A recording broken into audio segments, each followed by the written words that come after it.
bonjour Michael, je suis enchantée que vous soyez ici avec moi aujourd'hui. Merci d'être venu. Vous savez pourquoi aujourd'hui je vous ai demandé de venir. Je voudrais que vous me livriez un léger témoignage, un petit témoignage de votre parcours par rapport à votre venue ici. Comment j'ai pu peut-être vous aider à rebondir à travers ce qu'on a fait ensemble. Donc ma première question, si vous êtes d'accord, ça serait de juste donner de manière très succincte qu'est-ce qui vous a amené à faire une démarche. C'était quoi votre but, votre objectif?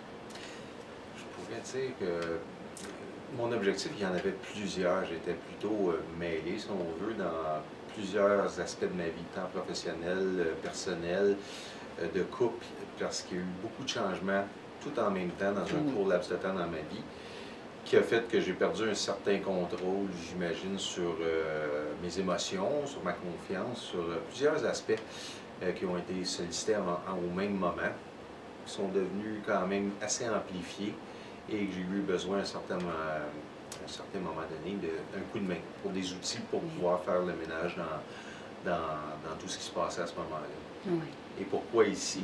Puisque ma sœur, qui vous consultait par le passé, m'avait donné de très bons mots à votre égard et donc j'ai dit, allez, on va aller voir Jacqueline, voir ce qu'elle peut m'apporter. Ok. Vous dites quelque chose qui est très important. Vous dites qu'il y a eu beaucoup de choses qui se mêlaient en même temps. Et ça arrive fréquemment dans la vie de tout à chacun. Où en même temps qu'on perd son travail, on peut se séparer, on peut déménager, ou on a un enfant malade. C'est vrai que souvent ça se cumule. Et c'est pour ça que j'aimerais savoir, vous, dans tout ce qu'on a fait ensemble, à travers tout ce qu'on a fait, s'il y a des choses qui vous ont plus marqué pour vous aider à sortir de tout ça, pour vous aider à rebondir ou à aller mieux ou vous sortir de l'ornière. Je pourrais pas dire que je suis sorti de l'ornière, mais par contre, j'ai eu beaucoup de révélations, de constats j'ai validé des informations. Des prises de conscience? Oui, exactement. Oui. J'ai toujours pas trouvé ma voie, j'ai toujours encore des grands questionnements que je vais avoir probablement toute ma vie, mais avec des outils que vous m'avez apportés et de par différents cheminements, incluant celui-ci, j'ai eu des réponses. Plusieurs réponses sur où je me situais, mes forces, mes faiblesses et autres questionnements qui m'ont ramené une certaine confiance et un peu plus de direction. Je ne suis pas trop certain comment je pourrais décrire ça, mais j'ai pas mes réponses, mais je suis moins mêlé dans mes questionnements. C'est difficile à dire. Oui, mais en même temps, vous êtes en train d'expliquer que vous avez compris des choses, donc vous vous êtes éloigné de choses qui vous mêlaient et que vous êtes en train d'aller vers quelque chose que vous n'avez pas entièrement défini, mais que vous êtes en train de. Oui, là, je pourrais dire, là où il y a eu un grand progrès, j'ai probablement cessé de me culpabiliser parce que j'ai une grande tendance à me culpabiliser parce que je me mets beaucoup de pression sur moi-même, je suis très exigeant envers moi-même.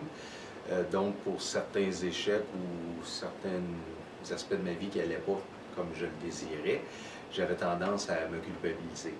Et en validant certaines informations, j'ai cessé de me culpabiliser parce que oui, j'ai beaucoup ma part de responsabilité. Bien sûr. Mais aussi, sans que ce soit plaisant de le faire porter aux autres, je m'aperçois que c'est pas tout moi qui devrais porter le fardeau. Ça m'a enlevé une bonne dose de pression de pouvoir cesser de me culpabiliser et de remettre mes culottes dans le fond et reprendre confiance et refoncer. Et poser votre pied à terre? Oui, c'est ça. Oui, c'est ça, remettre les culottes, mettre le pied à terre et de penser beaucoup plus à moi avant de penser toujours aux autres. Sans être égoïste pour autant. Sans être égoïste, mais j'avais tendance à tout le temps m'occuper des autres et surtout d'être préoccupé parce que les autres soient bien heureux, et évidemment dans le but de me sentir aimé, non rejeté, et apprécié, tout ça. Bien sûr. Maintenant, je m'écoute plus moi-même et je me fais plaisir. Qu'est-ce que vous avez aimé dans votre démarche par rapport à moi-même? Premièrement, je dirais votre authenticité, mais aussi votre approche qui est quand même directe et sans, comment le dire en français,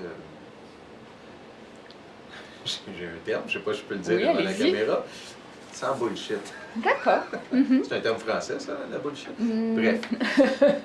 Disons que j'ai eu autre thérapie dans le passé et souvent, les thérapeutes pouvaient être à l'écoute et je me sentais plus dorloté que, que j'aime ça me faire un peu rentrer dedans. Si on veut. Confronté, Confronté, voilà. dans le bon sens du terme. Rentrer dedans, confronté, Mhm. bon français. Que j'ai besoin de ça, à un moment donné, de me faire brasser, dire ça va faire, prends-toi en main, mets tes culottes, mets ton pied par terre.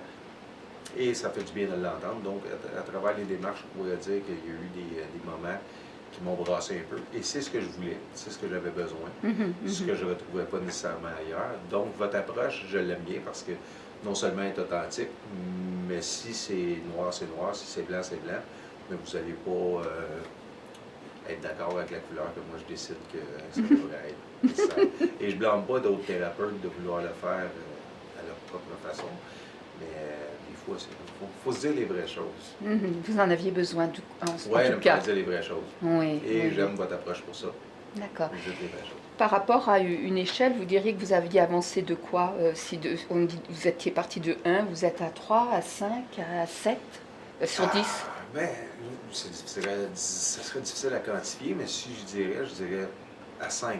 Oh, vous avez Dans fait le déjà la sens que j'ai moitié? une moitié du chemin de fait Mhm. par rapport à moi. Là, j'ai la plus grosse moitié, disons, à faire maintenant, à améliorer, à faire un gros travail là-dessus. Mais la moitié du chemin qui a été fait, je dirais, c'est au niveau de cesser de me culpabiliser, Ouais. de remettre mon pied par terre, puis de commencer à penser à moi, sans être égoïste, bien entendu. Donc, c'est la moitié. Et maintenant, Oui, c'est quoi maintenant votre objectif? c'est cesser de le dire et de le faire. Ça Parce que je marche. suis excellent procrastinateur, je suis un champion du monde dans le domaine. Ceci étant dit, je choisis, je décide maintenant de cesser de procrastiner et je prends des actions concrètes pour maintenant m'amener au prochain niveau D'accord. ou faire ce que je veux faire. Mhm. Et cesser d'être là où je suis en ce moment, que je me plais à dire, mais qui n'est pas très bien, que je fais en ce moment tout ce que je m'étais juré de ne pas faire dans la vie, je suis en train de le faire. Donc vous allez bouger tout ça. Il faut, parce que je m'en sens vraiment pas bien D'accord. dans le contexte que je vis actuellement. Ok. Est-ce que vous auriez une dernière chose à dire pour conclure? Conclure déjà, je commence à me réchauffer, moi, là. Non, j'apprécie beaucoup votre candeur, votre professionnalisme et j'aime beaucoup nos entrevues.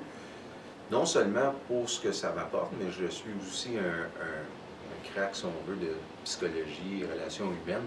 Donc, j'aime beaucoup apprendre. Donc, même si dans 1 heure, par exemple, passée ensemble, j'aurais pas nécessairement appris ou progressé, je vais avoir été très enrichi par nos conversations, nos échanges. Donc, c'est toujours gagnant pour moi. D'accord. Je sais pas si ça avait du bon sens, ça. Je me perds un peu dans mes pensées. Non, non, c'était parfait. Merci beaucoup.